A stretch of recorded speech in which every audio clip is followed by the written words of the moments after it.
자, 이번 시간은 개발밀도 관리구역 기반시설 부담구역 보시게 될 텐데 30회 때 두 문제가 출제가 됐었고요. 한 문제는 좀 엽기적으로 구성됐던 문제가 되겠습니다. 그리고 한 문제는 조금 이따 논의하게 될 기반시설 유발 개수라고 해서 건폐율 용적률만큼이나 숫자 가지고 답을 뽑는 파트가 되겠습니다. 해서 자, 정리를 좀 해볼까요? 일단 개발 밀도 관리구역 기반시설 부담구역 구역 개시수도입이랑 아무 관계가 없습니다. 앞에서 우리 관리객 얘기할 때 개발 제한구역, 시가화 조정구역, 수산자원보호구역, 도시자연공원구역, 입지 규제 최소구역까지 용도구역은 개시수도입 이렇게 5개라고 했었고요. 착각을 유도하는 게 개발 밀도 관리구역, 기반시설 부담구역이라고 하는 것은 착각을 유도하는 그런 지문이다. 그래서 개발 밀도 관리구역, 기반시설 부담구역은요, 건폐율이나 용적률이나 용도 제한 등을 규제하기 위한 그런 수단은 아니고, 물론 이제 용적률 규제가 같이 이어지긴 하는데 최소한 법 체계상 용도구역은 포함되지 않는다. 이게 첫 번째 이슈. 두 번째, 개발 밀도 관리구역이라고 하는 거. 개발 밀도 관리구역. 여기서 보는 세 문제 나왔구나. 개발 밀도 관리구역 관련해서 나와야 되는 게 일단 하나, 둘, 셋, 최대 3개 외우십니다. 지금 첫 기초 강의 할 때도 3개 외우시고 시험 볼 때도 3개고 계속 1년 내내 3개 외우시면 다 외우시게 됩니다. 그래서 자, 개발밀도 관리구역. 자, 일단 키워드부터 외울 것부터 체크하죠.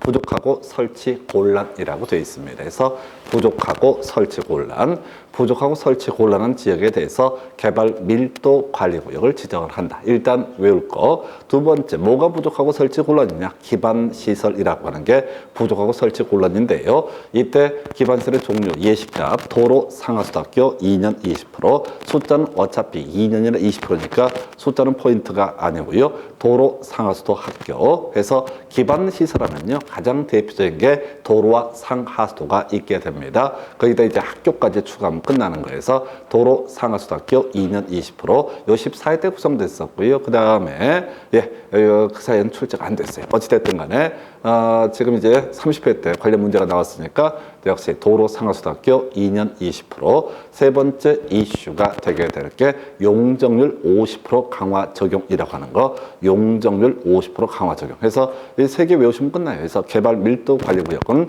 부족하고 설치 곤란, 도로 상하수도학교 2년 20%, 용적률 50% 강화 적용이라고 하는 거 해서 일단은 개념을 설명드릴게요. 개발 밀도 관리구역은 2001년도에 국토계획법이라는 법이 전면 개편되면서 등장한 법제도인데 지금까지 20여 년간 거의 한 번도 지정된 사례가 없습니다. 아니, 한 건도 없습니다. 이게 이제 시장 군수가 지정을 하게 되는 건데, 이거 뭐냐면 말 그대로 개발 밀도가 너무 밀집하니까 좀 이제 관리를 하자, 건물 못 짓게 만들자, 이런 뉘앙스의 토지가 개발 밀도 관리고요. 해서 기반 시설이 현재 부족하고요. 앞으로 설치할 여러 개 땅도 없습니다. 부족하고 설치 곤란하다. 소위 난개발이 된 지역. 이제 거의 기억도 못 하실 타는데 이 법이 만들어진 이유가 기억하시려면 용인시 이런 데가 난개발의 표상이었습니다. 해서 뭐냐면은 용인시 신도시 만들어지면서 아파트 지어 올리는 게 문제가 되는 게 아니라 이런 게 문제가 됐어요.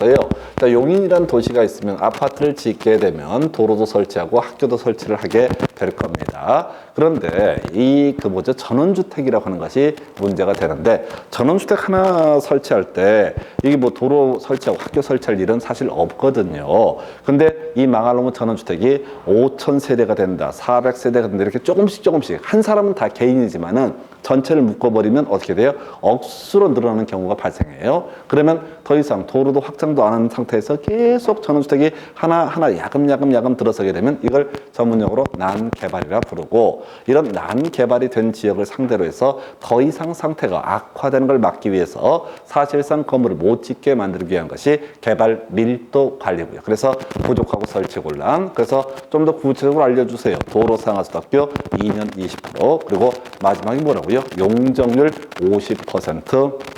강화 적용. 그건 뭐냐면 토지가 있으면 항상 뭐가 깔려 있고 용도 지역이라는 게 있고 용도 지역에 따라 허용되는 용적률의 최대 한도라는 것이 정해져 있습니다. 근데 어떤 토지 위에 개발 밀도 관리구역 지정하면 애초에 허용됐던 용적률의 2분의 1, 50%까지 강화 적용을 해버린다. 그러면 6층까지 지을 수 있던 그런 지역에다 3층만 지어라. 이걸 달리 얘기하면 건물 짓지 말란 얘기입니다. 건물 짓지 말란 얘기라고요. 아예 못 짓게 하면 이 사유재산권 침해 문제가 발생을 해요. 위헌 시비가 나오게 돼요. 그래서 우리 그 부동산 학교는 정책론 공부할 때 기억하시려나 택지 소유 상한제라든가 토지 초과 이득세제 이런 것들은 다 위헌 판단을 받습니다. 사유는 좀 긴데 결국은 사유재산권 침해 문제 때문에 그렇거든요. 그래서 위헌 시비를 피해 가려고 건물 지어 괜찮아 그냥 지는 거 괜찮아 별 문제 안 돼. 근데 남들 6층 지을 때 너는 이제 3층만 지어. 그러면 짓지 말란 얘기죠. 그래서 이게 현실에 단 한 번도 지정된 사례가 없어요. 제가 이거 찾느라고 뒤진 줄 알았어. 지정된 사례를 찾아보려고. 근데 어디에도 데이터가 없어. 없으면 없다고 써야 될 거 아니야. 제가 국토부에 전화해봤잖아요. 내가 그대들 홈페이지를 뒤지게 분석을 하고 아무리 찾아봐도 개발 밀도 관리 구역 지정 현황을 한 번도 못 찾았다. 도대체 어디 가야 그 데이터를 찾을 수 있는 거냐라고 하니까 그 사무관 하시는 분이 없어요. 이렇게 하더라고요. 단 한 건도. 왜? 시장 군수가 죽고 싶으면 이렇게 하는 거지.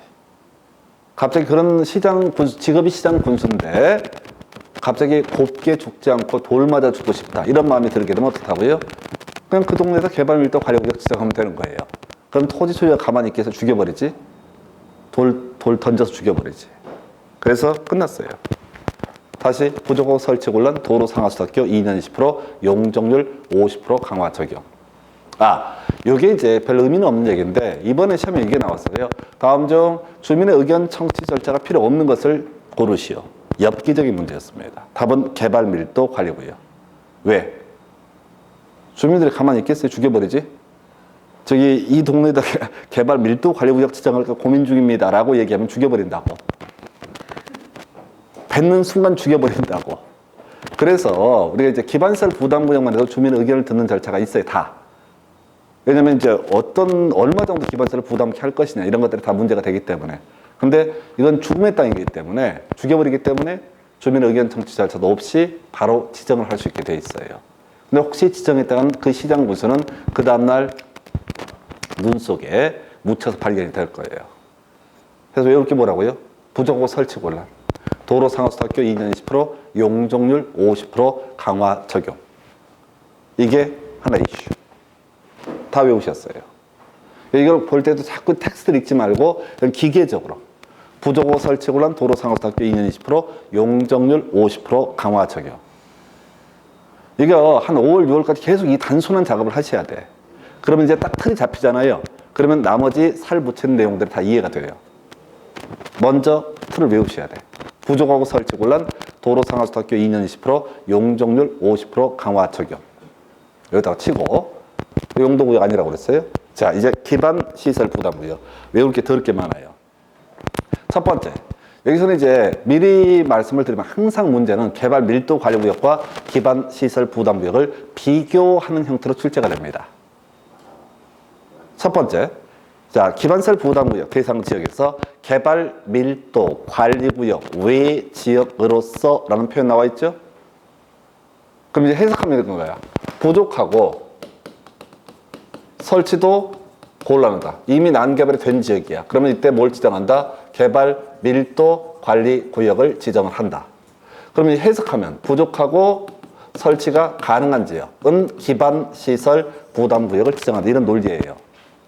이거 외울 건 아니에요. 해석이니까. 그 뭐냐면은 지금 기반 시설이 부족한데 아직은 도로, 학교, 공원 이런 거 설치할 여분의 공간이 남아 있다. 그럼 앞으로 개발의 허가 받는 사람들한테 삥 뜯어가지고 거기다 도로도 설치하고 공원도 학교도 설치해보자. 이런 식의 논리 구조가 뭐라고요? 기반시설 부담구역. 말 그대로예요. 기반시설 부담을 전제로 허가를 해주는 구역. 이게 기반시설 부담구역이라는 개념이에요. 그거 외우셔야 돼. 첫 번째 이렇게 개발 밀도 관리구역 외지역. 뭔 소리냐면 이걸 가지고 이렇게 출제합니다. 개발 밀도 관리구역과 기반시설 부담구역은 중첩하여 또는 중복하여 지정할 수 있다. 틀렸습니다. 대상 지역이 다르기 때문에 중첩하여 지정할 수 없다라는 게 첫 번째 출제 이슈. 두 번째, 도대체 개발 밀도 관리구역 외 지역이 뭐냐라고 하는 게 이슈가 됩니다. 완개인 끝. 대가리 따서 완화 개발 행위 허가 건수 인구 증가 숫자 20% 외울 거 없어. 어차피 앞에랑 똑같잖아요. 의미 새길 거 없고 완개인 30회 때 이 완 하나를 따가지고 이러이런 지역에 대해서 기반시설 부담구역 지정할 수 있다. 이런 명제가 나왔어요. 그럼 그런 문제도 마찬가지야. 뒤부터 보면 되게 쉬워. 기반시설 부담구역 지정할 수 있다라는 명제 앞에는 뭐가 있어야 돼? 완개인. 이 넷 중에 하나가 들어가면 어떻다? 옳은 표현. 30회 때 답을 이렇게 구성한다고. 근데 앞에서부터 읽어 가시게 되면은 의미 색이다 놓쳐버린다고요. 아니, 의미가 임팩트가 없어. 보고 있으면 그냥 그렇지라고 생각되는 게 제일 짜증나.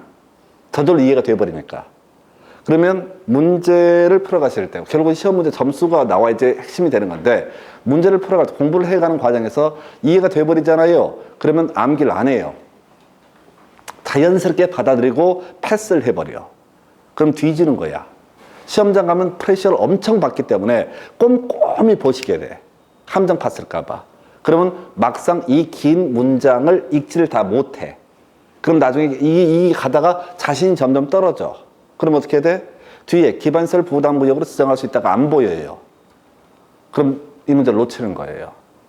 제가 앞에서 그런 얘기 했었잖아요. 지구단위 계획구역 지정할 수 있다. 지구단위 계획구역 지정해야 된다. 이거 할 때 뒤부터 보면 쉽게 문제를 풀 수 있다고 그랬어요. 근데 앞에서부터 보시게 되면 이게 꼬여버려요. 그래서 일단 보겠습니다. 이 법 또는 다른 법령의 개정으로 인해서 행위자니 완화가 되거나 해제가 되는 지역. 앞으로 규제 완화 예상 지역입니다. 그러면 개발에 집중이 예상됩니다. 난개발로 흐를 소지가 있습니다. 미리 삥 뜯어가면서 어떻다? 허가를 해주자. 거의 똑같은 말 쓰고 있어요. 이 법 또는 다른 법령에 따라서 자 지정된 용도 지역 등의 변경 해제에 대해서 키워드 행위자니 완화되는 지역 나와 있죠? 완 두 개 들어가는 거예요. 이게 부드럽게 이해가 돼버린 개판이라고. 시험 볼 때는요 딱딱 끊어가야 되는데 그래서 뒤보는 훈련 이건 스스로 훈련을 하셔야 돼. 3번 해당 지역의 전년도 개발 행위 허가 건수가 전년도 개발 행위 허가 건수 대비 20% 이상 증가한 지역. 그래서 안양시라고 하는 전체 도시를 보니까 자 재작년에 개발 행위 허가 건수가 100건이었어. 근데 작년도가 120건이 넘어. 그러면 현재 개발에 억수로 집중돼버린 지역이야. 이거 그대로 방치하면 난개발 흐를 소지가 있다. 그래서 어떻게 해라? 기반시설 부담구역 지정한다. 재작년하고 작년. 근데 이걸 또박또박 읽으시면 계속 헷갈려요. 그 말이 그 말 같아서. 전년도 특정한 지역, 안양시의 특정한 지역의 개발 행위 허가 건수를 따져보니까 이걸 평촌만 따져보는 거예요. 근데 자, 전체 도시의 인구 증가율보다 20% 이상 증가한 지역. 특정한 지역에 엄청 인구가 집중이 되고 있어. 집중이 된다는 얘기는 없는 건물 지었다는 얘기죠. 천막 치고 살지는 않으니까. 그래서 엄청 개발이 집중된 지역. 둘 다 같은 얘기야. 하나의 도시를 전체로 봤을 때는 재작년, 전년도 대비 전년도 개발 행위 허가 건수가 20% 이상 증가한 지역. 자, 같은 전년도를 기준으로 봤을 때 특정 지역의 개발 행위 허가 건수라고 하는 것이 바로 전체 도시의 인구 증가율보다 20% 이상 증가한 지역. 그래서 완원 개인에서 개발 행위 허가 건수하고 인구 증가율이란 키워드. 근데 문제 구성할 때 이걸 10% 이렇게 내지 않아요. 유치하게. 명색이 대학 교수들이 없어 보이게. 토시 장난 안 친다고요. 그냥 스무스하게 던져버려요. 그래서 뒤를 보셔야 돼. 완원계는 어떻다? 기반시설 부담구역 지정할 수 있다. 세 번째 이슈. 자, 이게 이제 지금 30회 때 출제가 됐었고요. 자, 그 다음에 이제 29회 때 나왔던 주제.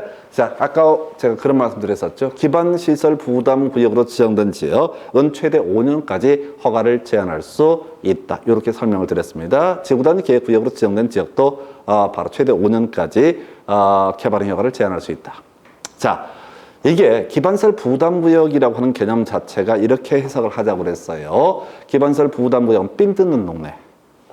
허가 받는 사람한테 삥 뜯어가면서 허가를 해주겠다는 동네. 이게 기반시설 부담구역. 근데 기반시설 부담구역이 지정됐다고 해서 바로 돈을 받는 것이 아니라 뭘 한다고요? 바로 이때는 기반시설 설치 계획을 미리 수립을 해야 됩니다. 그리고 이것을 관리 계획에 반영을 해야 된다. 이게 뭔 소리냐면은, 자, 어떤 지역이 완원 개인 등에 해당돼서 기반시설 부담구역을 지정했습니다. 그러면 여기다 어떤 기반시설을 설치할 것인가, 종류라든가 이런 것들을 리스트를 뽑아내야 돼. 이게 기반시설 설치 계획을 수립한다, 이런 얘기예요. 한편 앞에서 공부하실 때 기반시설의 설치, 정비, 계량을 실제로 어떤 토지에다 도로를 만들지 학교를 만들지를 결정할 때는 뭘로 결정한다? 도시군 관리계획으로 결정한다 라고 설명을 드렸습니다. 그러니까 이 동네 공원이 부족해. 공원 설치하겠다. 예를 들어서 2000제곱미터는 설치해야 되겠어. 그러면 공원을 어디에다 설치할까? 이런 내용이 뭐가 된다고요? 관리계획의 내용이 되게 되는 겁니다. 그래서 자, 29회 때는 옳은 것을 고르죠. 이 문제, 시장 군수는 기반시설 설치계획 수립한 다음에 이걸 관리계획에 반영해야 된다라는 명제가 답이었어요. 옳은 걸 고르시오. 그리고 이제 계속 나왔던 주제, 올해는 쉬었는데 이 기반시설 부담구역 지정고시로부터 1년 내에 설치계획 수립해야 되고요. 자, 1년 내에 설치계획 수립하지 않게 되면 1년이 된 날에 다음날 효력을 잃는다. 실효. 항상 시리즈가 뭐야? 다음날. 앞에서 이런 거 있었죠? 시가화 유보 기간이 끝난 날에 다음날 효력을 잃는다.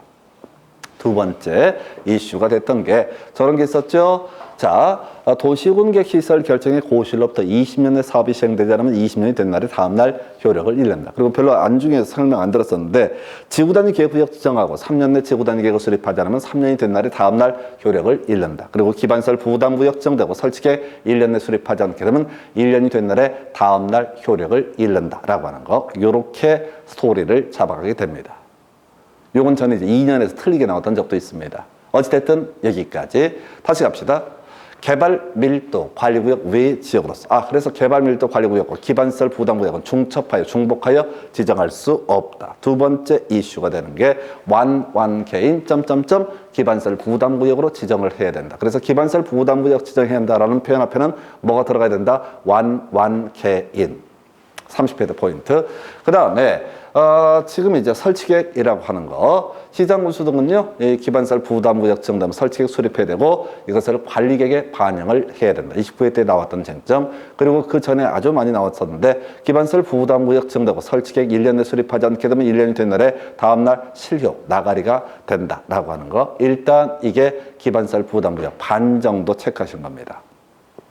자, 그리고 나서 이제 기반시설 부담구역 안에서 자, 지금 우리가 개발행위, 기반시설 부담구역 안에서 개발행위가 앞에서 공부하실 때 건축물의 건축, 공작물 설치, 토지 영절 변경, 토석 채취, 토지말, 물건을 쌓아놓는 행위, 이런 행위를 뭐라고 부른다? 개발행위라고 부르기로 약속을 했습니다. 근데 모든 개발행위에 대해서 삥을 뜯는 게 아니라 200을 초과하는 신증축 행위에 대해서만 소위 기반시설 설치 비용을 납부할 의무가 있습니다. 이런 것들은 중요한 게 아니에요. 답이 안 된다고.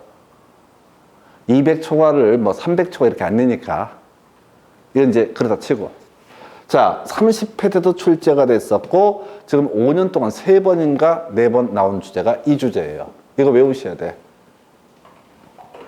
매번 똑같이 내도 또 틀려요. 이거 외우기 얼마나 어려운데요.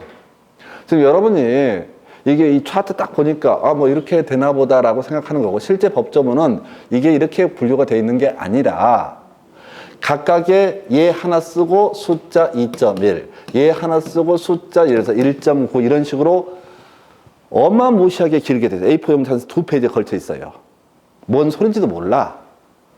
이건 제가 이제 여러분들 공부하기 편하게 그냥 숫자를 기준으로, 어차피 여기서 숫자, 이 문제가 어떻게 나오냐면 기반시설 유발계수 큰 것부터 작은 순서로 연결하시오. 기반시설 유발계수 가장 큰 걸 고르시오. 기반시설 유발계수 작은 것부터 큰 것으로 연결하시오. 이런 식으로 문제가 구성이 된다고. 그러니까 이때는 개별 숫자를 외울 게 아니라 순서만 외우고 있으면은 답을 풀 수가 있어요. 문제를. 지금까지 100%다. 30회 때 이 문제 그대로 나와요. 아, 이 중에 중간에 꼭 하나쯤 모를 만한 얘기가 하나 떠요. 그래도 살아간데 아무 지장 없어요. 그러니까 공법은 약간 찍어야 된다는 이런 컨셉인데 여기 없는 게 하나가 딱 지문에 뜬다고. 그거 찍으면 손모가지도 같이 찍어버려야 돼.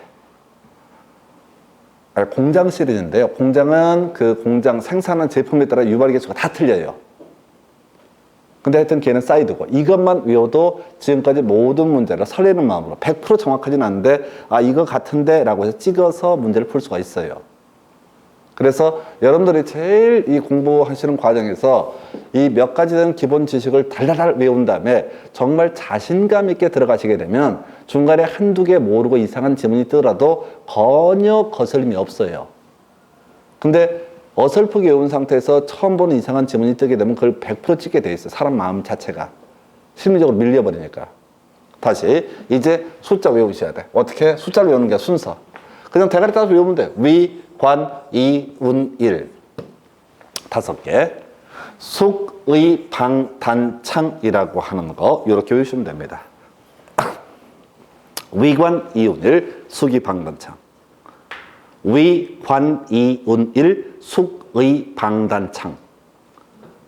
위, 관, 이, 운, 일, 숙이, 방, 단, 창. 이걸 외우셔야 된다고.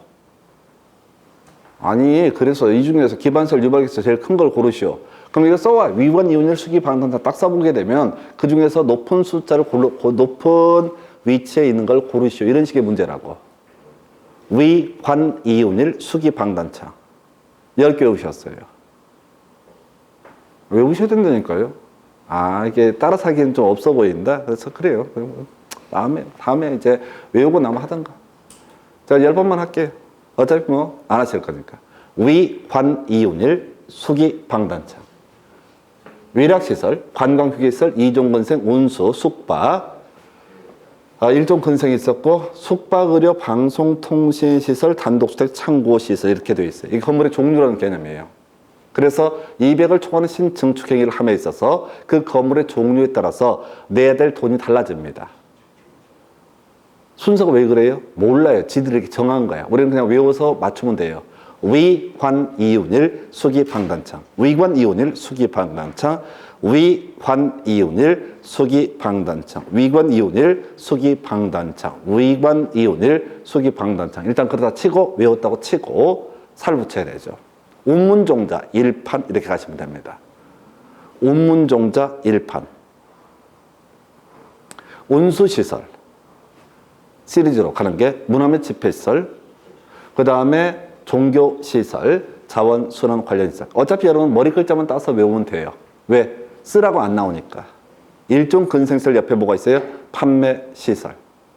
위관, 이운일, 수기, 방단창 일단 10개 외우시고 그리고 운문종자 1판 하면 다 외우신 겁니다.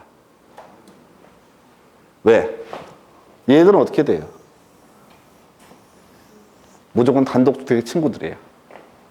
모르는 항목이 뜨게 되면 뭐가 된다? 단독주택과 숫자가 똑같다 이렇게 하시는 거라고. 그래서 위관, 이운일, 수기, 방단창, 운문종자 1판 끝. 그냥 이렇게 하면 100% 문제를 풀어낼 수 있다고요. 위관, 이운일, 수기, 방단창, 운문종자 1판 이렇게 외우시면 된다고.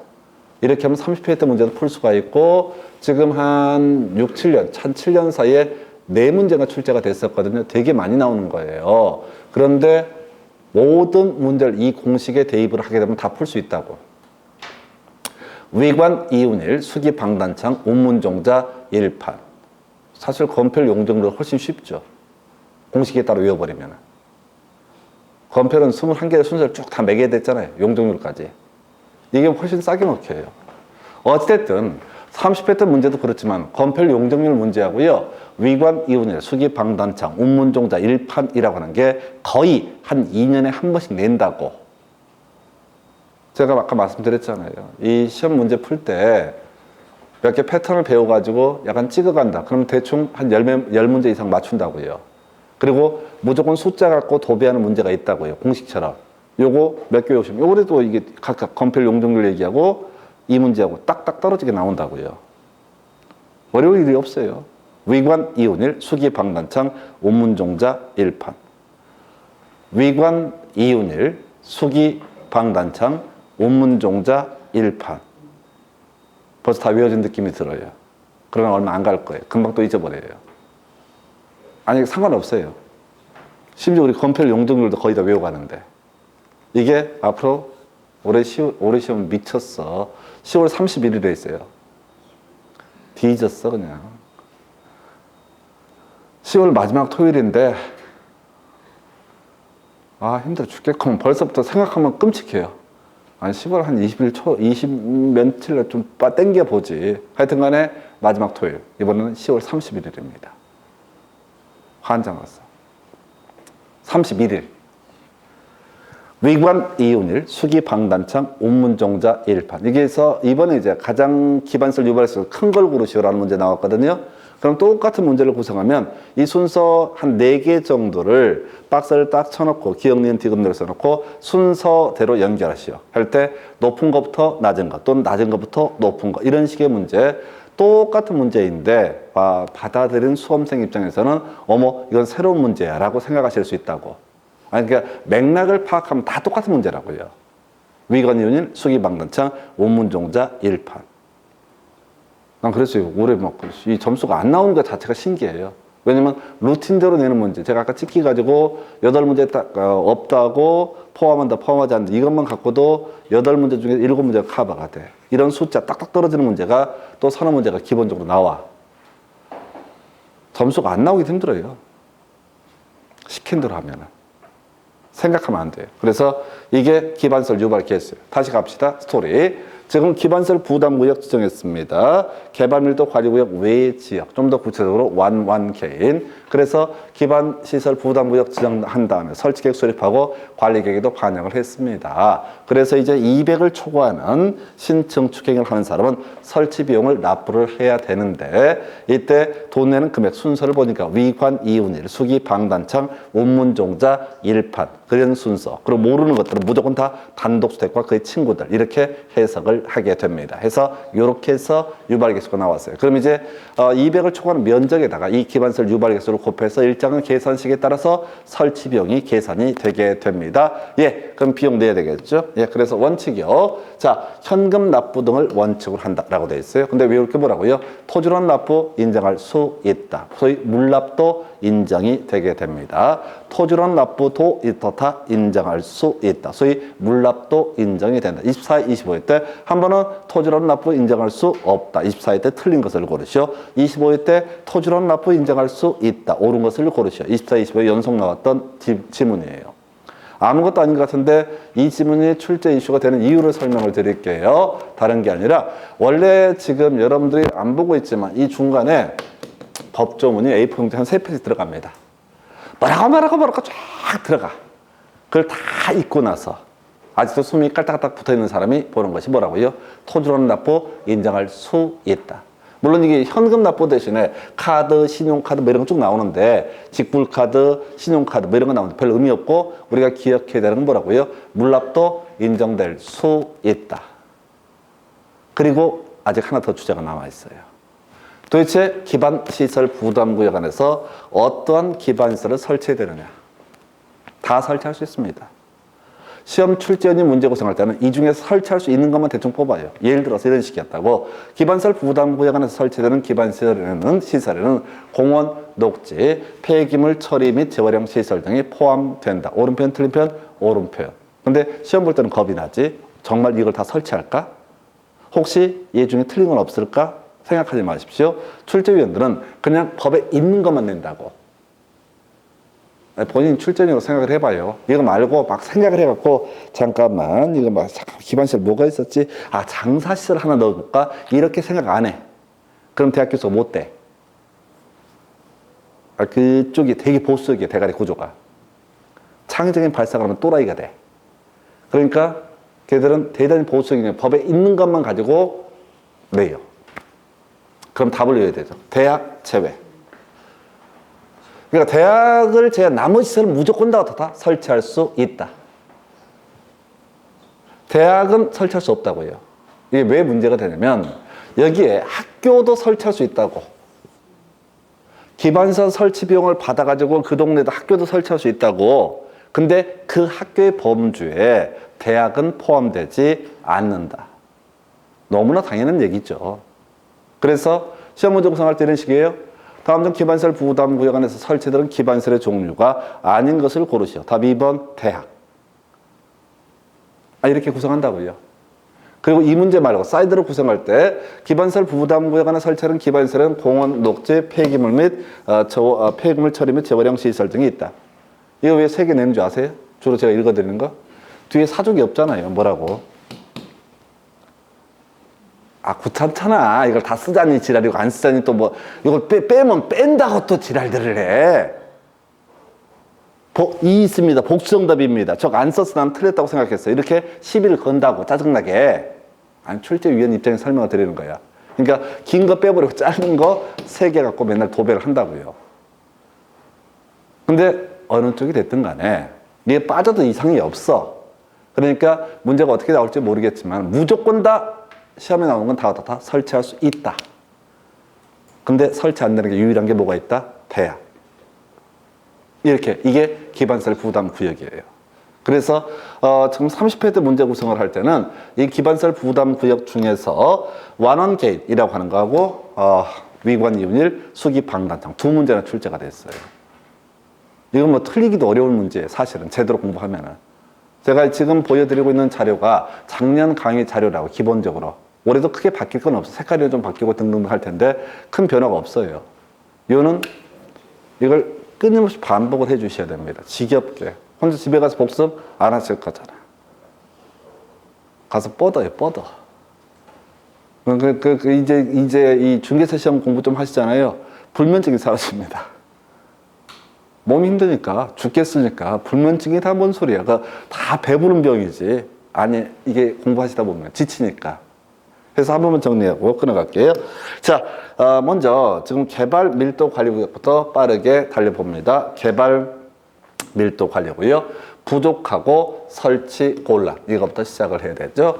두 번째, 도로상하수학교 2년 20%, 용적률 50% 강화 적용이라고 하는 거 개발 밀도 관리고요. 두 번째 출제 이슈가 됐던 것이 기반시설 부담구역. 첫 번째 이슈가 개발 밀도 관리구역 외 지역으로서 점점점. 두 번째, 그래서 개발 밀도 관리구역과 기반시설 부담구역 중첩하에 지정할 수 없다는 해서. 자, 그 다음에 없다는데 오른편 특이한 케이스예요. 그 다음에 이제 30회 때 나왔던 거, 19회 때 나왔던 게 완개인 들어가면 어떻다? 기반시설 부담구역 지정할 수 있다. 19회 때 문제 구성을 어떻게 냈었냐면요.